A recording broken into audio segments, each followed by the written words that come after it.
اعوذ باللہ من الشیطان الرجیم بسم اللہ الرحمن الرحیم السلام علیکم ورحمۃ اللہ وبرکاتہ۔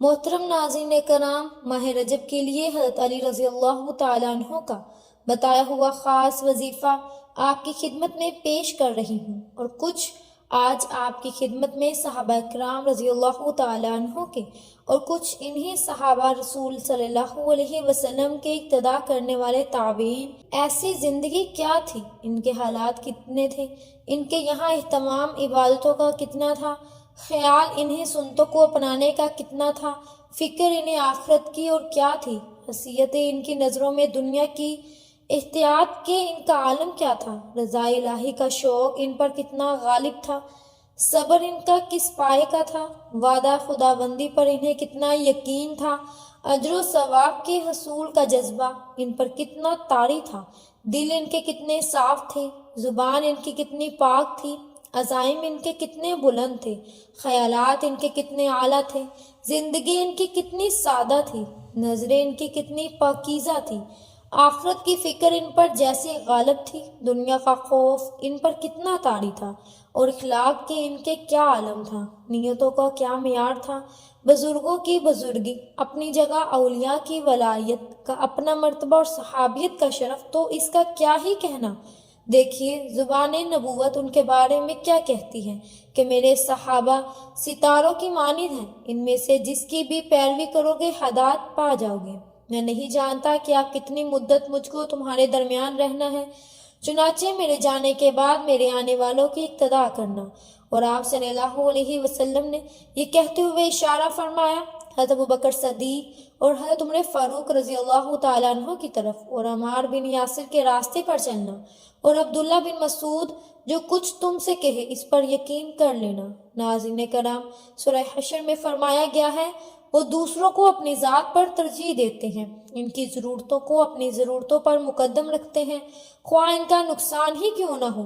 ناظرین کرام، اثار اور قربانی کے بھی ایک دو نمونے ملاحظہ فرمائے۔ حضرت عمرو بن زبیر رضی اللہ تعالیٰ عنہ مدینہ منورہ سے جب دمشق پہنچے تو پاؤں کی ایک ایسی بیماری میں مبتلا ہو گئے جس کا علاج ہی یہ تھا کہ پاؤں کا وہ حصہ کاٹ دیا جائے، ورنہ خطرہ یہ تھا کہ مرض کہیں جسم کے اوپر حصے تک نہ سرایت کر جائے۔ چنانچہ ولید بن عبد الملک کے حکم پر پاؤں کاٹنے والے کو بلوایا گیا۔ لوگوں نے حضرت عروہ رضی اللہ تعالیٰ عنہ سے درخواست کی کہ ہم آپ کو تھوڑی سی شراب پلا دیتے ہیں تاکہ آپ کو تکلیف کا احساس نہ ہو۔ حضرت عروہ بن زبیر رضی اللہ تعالیٰ عنہ نے جواب دیا، کہتے ہیں یہ کیسے ہو سکتا ہے کہ جس اللہ سے میں محبت کروں اور اللہ سے میں صحت کی عافیت کی امید لگاؤں، اسی اللہ کی حرام کی ہوئی چیز اس موقع پر استعمال کروں۔ لوگوں نے کہا کہ ہم آپ کو نیند اور مشروب پلا دیتے ہیں، اس سے بھی آپ کو تکلیف کا احساس کچھ کم ہو جائے گا۔ تو حضرت عروہ بن زبیر رضی اللہ تعالیٰ عنہ نے فرمایا کہ میں نہیں چاہتا کہ میرے جسم کا کوئی حصہ کاٹا جائے اور مجھے اس کی تکلیف کا احساس بھی نہ ہو، کیونکہ پھر میں خدا سے اجر و ثواب کی امید کس بات پر کروں گا۔ اس کے بعد حضرت عروہ بن زبیر رضی اللہ تعالیٰ عنہ نے دیکھا کہ کچھ لوگ اندر آ کے ان کے پاس کھڑے ہو گئے۔ انہوں نے پوچھا کہ یہ کون لوگ ہیں اور کیوں آئے ہیں؟ لوگوں نے جواب دیا کہ جب آپ کا پیر کاٹا جائے گا تو یہ لوگ آپ کو پکڑ رہیں گے تاکہ آپ ہلے مت۔ حضرت عروہ بن زبیر رضی اللہ تعالیٰ عنہ نے فرمایا کہ مجھے یقین ہے کہ ان لوگوں نے مجھے پکڑنے کی ضرورت نہ پڑے گی۔ چھڑی سے ان کی ٹانگ کاٹی گئی، چھڑی جب ہڈی تک پہنچی تو اس نے کام کرنا چھوڑ دیا، چنانچہ آڑی منگوائی گئی اور ہڈی آڑی سے کاٹی گئی۔ اور ناظرین کرام، ٹانگ جب آڑی سے کاٹی جا رہی تھی تو حضرت عروہ بن زبیر رضی اللہ تعالیٰ عنہ کی زبان سے صرف لا الہ الا اللہ اور اللہ اکبر نکل رہا تھا۔ پھر لوہے کی ایک برتن میں تیل کھولا گیا اور خون روکنے کے لیے ان کی ٹانگ کو اس کھولتے ہوئے تیل میں ڈال دیا گیا۔ تکلیف کی شدت سے حضرت عروہ بن زبیر رضی اللہ تعالیٰ عنہ پر بے ہوشی طاری ہو گئی۔ ہوش میں آئے تو آپ کے چہرے سے پسینہ پونچھتے ہوئے اور یہ آیت پڑھتے جاتے جس کا ترجمہ ہے، اس سفر سے ہم بہت تھک گئے۔ ناظرین، حضرت عروہ بن زبیر رضی اللہ تعالیٰ عنہ نے ہوش میں آنے کے بعد جب ٹانگ کا وہ کٹا ہوا ٹکڑا دیکھا تو دوسروں کے ہاتھ میں دیکھا تو اس کو ان سے مانگا۔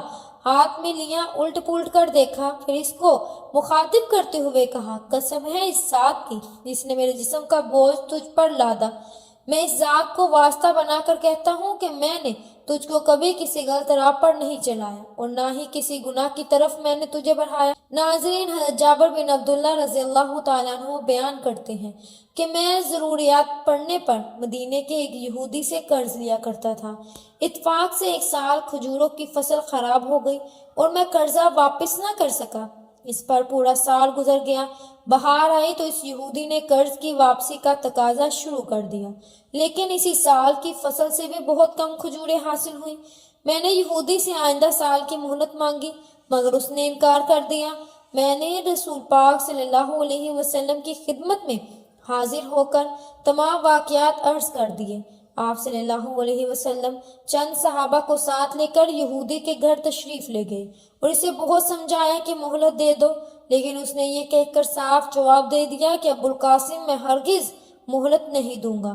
اب حضور پاک صلی اللہ علیہ وسلم تشریف لے آئے اور ایک چکر لگا کر پھر یہودی کے پاس تشریف لائے اور مہلت کے لیے سے دوبارہ گفتگو فرمائی، لیکن وہ اس بات پر اڑا رہا کہ میں کسی صورت مہلت نہیں دوں گا۔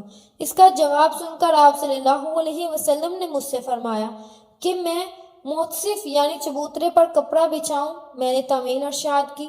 آپ صلی اللہ علیہ وسلم نے اس کپڑے پر کچھ دیر آرام فرمایا، بیدار ہوئے تو پھر یہودی کے پاس تشریف لے گئے اور تیسری بار اس سے مہلت کے لیے بات چیت کی، لیکن وہ ظالم اب بھی نہ مانا۔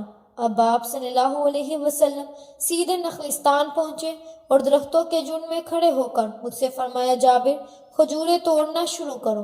میں نے کھجوریں اتارنا شروع کر دی۔ رسول پاک صلی اللہ علیہ وسلم کی برکت سے اتنی کھجوریں نکلی کہ یہودی کا سارا قرضہ ادا کر کے بھی بچ رہا۔ اسی طرح 8 ہجری میں جب رحمت عالم صلی اللہ علیہ وسلم غزوہ حنین سے واپس آ رہے تھے کہ راستے میں ایک مقام پر نماز کا وقت ہو گیا۔ آپ صلی اللہ علیہ وسلم کے مؤذن نے اذان دی۔ اتفاق سے وہاں مکے کے چند شوخ نوجوان بھی موجود تھے جو ابھی تک اسلام نہیں لائے تھے۔ اذان سن کر وہ تمکثر کے طور پر اذان کی نقلیں اتارنے لگے۔ ان میں سے ایک 16 سالہ نوجوان ابو محذورہ کی آواز بہت بلند اور دلکش تھی۔ حضور صلی اللہ علیہ وسلم نے ان نوجوانوں کو ڈانٹتے یا سزا دینے کی بجائے ابو محذورہ کو اپنے پاس بلایا اور فرمایا کہ میرے سامنے اذان دو۔ چونکہ وہ اذان سے پوری طرح واقف نہ تھے، اس لیے حضور صلی اللہ علیہ وسلم نے انہیں خود اذان کے کلمات بتائے۔ انہوں نے رسول پاک صلی اللہ علیہ وسلم سے جو کلمات سنے وہ دہرا دیے۔ حضور پاک صلی اللہ علیہ وسلم نے ان کے سر پر دست شفقت پھیرا اور برکت کے لیے دعا فرمائی۔ اس کے ساتھ ہی ابو محذورہ رضی اللہ تعالیٰ عنہ کے دل کی دنیا ہی بدل گئی اور وہ مشرف با اسلام ہو گئے۔ حضور صلی اللہ علیہ وسلم نے انہیں ایک تھیلی مرحمت فرمائی جس میں کچھ چاندی تھی۔ پھر آپ صلی اللہ علیہ وسلم ابو محذورہ کی خواہش پر انہیں مکہ معظمہ میں مسجد حرام کا مؤذن بنا دیا۔ ناظرین کرام، ایک دن حضور صلی اللہ علیہ وسلم رئیس خزرج حضرت سعد بن عبادہ رضی اللہ تعالیٰ عنہ سے ملنے کے لیے ان کے گھر تشریف لے گئے۔ واپس آنے لگے تو حضرت سعد نے اپنا گدھا منگوایا اور ان کی پشت پر چادر بچھائی۔ پھر اپنے بیٹے حضرت قیس رضی اللہ تعالیٰ عنہ کو حکم دیا کہ رسول پاک صلی اللہ علیہ وسلم کے ساتھ جاؤ اور کشانہ نبی صلی اللہ علیہ وسلم تک آپ صلی اللہ علیہ وسلم کے ہمراہ رہو۔ حضور پاک صلی اللہ علیہ وسلم سوار ہوئے تو قیس پیادہ ساتھ ہو لیے۔ حضور صلی اللہ علیہ وسلم کے خلق عظیم نے گوارہ نہ فرمایا کہ قیس پیدل چلے۔ انہوں نے فرمایا کہ میرے ساتھ سوار ہو جاؤ۔ انہوں نے پاس ادب مانے ہوئے اور آپ صلی اللہ علیہ وسلم کے ساتھ بیٹھنے کی ہمت نہ ہوئی اور وہ واپس چلے گئے۔ ناظرین، حضرت عقبہ بن عامر رضی اللہ تعالیٰ عنہ بالعموم رسول پاک صلی اللہ علیہ وسلم کی سواری کی کھینچتے یعنی ان کی لگام یا مہار پکڑ کر آگے چلنے کی خدمت انجام دیا کرتے تھے، لیکن ایک دفعہ چشم فلک نے عجیب ہی منظر دیکھا۔ وہ ایک طویل سفر میں حضور صلی اللہ علیہ وسلم کے ساتھ تھے۔ راستے میں پہاڑ کا ایک درہ آیا۔ آپ صلی اللہ علیہ وسلم نے حضرت عقبہ سے فرمایا کہ عقبہ آؤ، اب تم اونٹ پر سوار ہو جاؤ۔ تو وہ اونٹ پر سوار ہو گئے اور حضور صلی اللہ علیہ وسلم پیدل چل رہے تھے، اس لیے انہوں نے اونٹ پر سوار ہونے میں تعیل کیا، لیکن جب حضور صلی اللہ علیہ وسلم نے دوبارہ زور دے کر انہیں اونٹ پر سوار ہونے کے لیے فرمایا تو انہوں نے تعمیل ارشاد کی، اور اب عقبہ رضی اللہ تعالیٰ عنہ اونٹ پر سوار ہوئے اور حضور صلی اللہ علیہ وسلم اونٹ کی مہار پکڑے پیادہ چل رہے تھے۔ اللہ اکبر۔ حضرت عتبان بن مالک انصاری رضی اللہ تعالیٰ عنہ کے مکان اور مسجد کے درمیان ایک نشیبی جگہ یعنی وادی تھی، بارش ہوتی تو پانی بہت جمع ہو جاتا۔ حضرت عتبان کی بینائی میں فرق آ گیا تھا، اس لیے اس پانی میں سے گزر کر مسجد تک پہنچنا سخت مشکل ہو گیا تھا۔ انہوں نے رسول پاک صلی اللہ علیہ وسلم کی خدمت میں حاضر ہو کر عرض کیا، اس لیے مجبوراً گھر میں ہی نماز ادا کر لیا کرتے تھے۔ اگر آپ صلی اللہ علیہ وسلم میرے گھر میں تشریف لا کر نماز پڑھیں تو میں اسی جگہ کو نماز کے لیے مخصوص کر لوں۔ حضور صلی اللہ علیہ وسلم نے ان کی یہ درخواست بخوبی منظور فرما لی اور دوسرے ہی دن حضرت ابوبکر صدیق رضی اللہ تعالیٰ عنہ کو ساتھ لے کر حضرت عتبان رضی اللہ تعالیٰ عنہ کے گھر تشریف لے گئے۔ اہل محلہ کو خبر ہوئی تو وہ بھی حضرت عتبان کے گھر آ گئے۔ حضور صلی اللہ علیہ وسلم نے حضرت عتبان رضی اللہ تعالیٰ عنہ سے پوچھا، بتاؤ کہاں نماز پڑھوں؟ انہوں نے جگہ بتائی تو آپ صلی اللہ علیہ وسلم نے وہاں تکبیر کہہ کر 2 رکعت نماز ادا کی اور نماز کے بعد لوگوں کو کھانے کے لیے اصرار کیا تو آپ صلی اللہ علیہ وسلم نے ان کی دعوت قبول کر لی اور کچھ دیر کے لیے وہاں ٹھہر گئے۔ خضرہ ایک کھانا ہے جو کہ قیمے پر آٹا چھڑک کر تیار کیا جاتا ہے، دسترخوان پر رکھا گیا۔ محلے کے تمام لوگ کھانے میں آپ صلی اللہ علیہ وسلم کے ساتھ تشریف لا چکے تھے۔ محترم ناظرین کرام، کسی نے کہا کہ مالک بن دکشم نہیں آیا، وہ منافق ہے۔ آپ صلی اللہ علیہ وسلم نے پوچھا، کیا وہ نماز نہیں پڑھتا؟ لوگوں نے کہا، حضور پڑھتا ہے لیکن اس کا میلان منافقوں کی طرف ہے۔ آپ صلی اللہ علیہ وسلم نے فرمایا کہ یہ وہ لوگ ہیں جن کے بارے میں اللہ تعالیٰ نے مجھے بدگمانی سے منع فرمایا ہے، کیونکہ ان کے اعمال ان کے حسن اعتقاد کی شہادت دیتے ہیں۔ جو شخص اللہ کی مرضی کے لیے کلمہ توحید پڑھتا ہے، اللہ تعالیٰ اس پر آگ حرام کر دیتا ہے۔ حضرت عائشہ صدیقہ رضی اللہ تعالیٰ عنہ روایت کرتی ہیں کہ ایک دفعہ کچھ یہودی رسول پاک صلی اللہ علیہ وسلم کی خدمت میں حاضر ہوئے اور انہوں نے شرارت اسلام یعنی کہ السلام علیکم کے بجائے السلام علیکم یعنی تم کو موت آئے نعوذ باللہ یہ کہا۔ میں یعنی حضرت عائشہ صدیقہ رضی اللہ تعالیٰ عنہ نے غضبناک ہو کر جواب دیا کہ تم ہی کہو موت آئے اور تم ہی پر اللہ کی لعنت ہو اور اس کا غضب ہو۔ رسول پاک صلی اللہ علیہ وسلم نے جب یہ سنا تو ارشاد فرمایا، عائشہ ایسا سخت جواب کیوں دے رہی ہو؟ اپنی زبان کو روکو، نرمی کا رویہ اختیار کرو اور سختی سے بات مت کرو۔ حضرت عبداللہ بن مسعود کہتے ہیں کہ رسول پاک صلی اللہ علیہ وسلم نے فرمایا کہ مومن بندہ نہ زبان سے حملہ کرنے والا ہوتا ہے، نہ لعنت کرنے والا ہوتا ہے، نہ بدبو اور گالی بکنے والا ہوتا ہے۔ حضرت عبداللہ بن مسعود رضی اللہ تعالیٰ عنہ سے ہی مروی ایک اور حدیث میں رسول پاک صلی اللہ علیہ وسلم کا یہ ارشاد بھی ہے کہ دوزخ کی آگ ہر ایسے شخص پر حرام ہے جو تیز مزاج نہ ہو، نرم ہو، لوگوں سے قریب ہونے والا ہو اور نرم ہو۔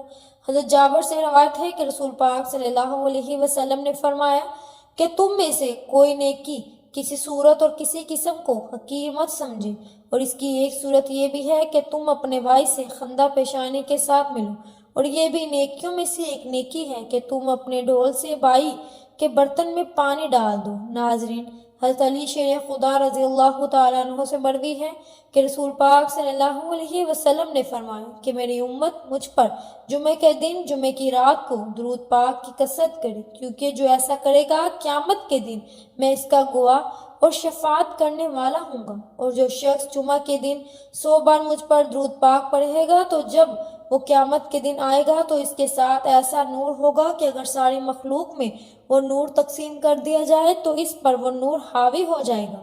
حضرت ابو ہریرہ رضی اللہ تعالیٰ عنہ سے روایت ہے کہ جس نے جمعہ کے دن نماز عصر پڑھ کر اس جگہ بیٹھے بیٹھے 80 بار یہ درود پاک پڑھا تو اس کے 80 سال کے گناہ بخش دیے جائیں گے اور اس کے نامہ اعمال میں 80 سال کی عبادت کا ثواب لکھ دیا جائے گا، اور وہ درود پاک یہ ہے: اللہم صلی علی سیدنا محمد النبی وآلہ وسلم تسلیما۔